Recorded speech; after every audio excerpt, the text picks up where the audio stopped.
ధన్యవాదాలు అధ్యక్ష.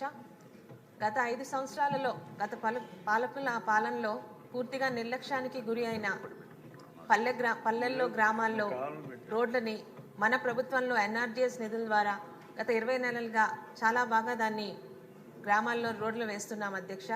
అయితే 2024 నవంబర్ డిసెంబర్లో మొదలని ఎన్ఆర్జీఎస్ రోడ్ల ద్వారా ఈరోజు ఎన్నో గ్రామాల్లోని కలకల్లాడుతున్నాయి అధ్యక్ష.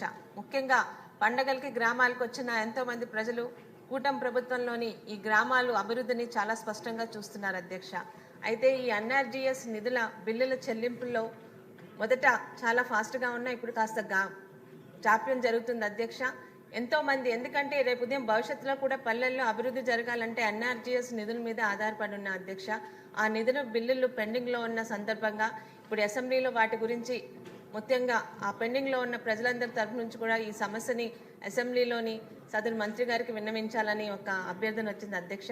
దయచేసి ఎన్ఆర్జీఎస్ నిధుల బిల్లుల తాలూకా చెల్లింపులు త్వరలో జరగాలని మీ ద్వారా సదరు మంత్రి గారికి విజ్ఞప్తి చేస్తున్నాను అధ్యక్ష. ధన్యవాదాలు అధ్యక్ష. చాలా ఇంపార్టెంట్ ఇష్యూ శిరీష్ గారిది. ఎందుకంటే గ్రామాల్లో జరిగే అభివృద్ధిది చాలా చోట్ల బిల్స్ రావట్లేదన్న సమస్య ఉంది. డెఫినెట్గా వారి దృష్టికి వెళ్ళేలాగా చేద్దాం.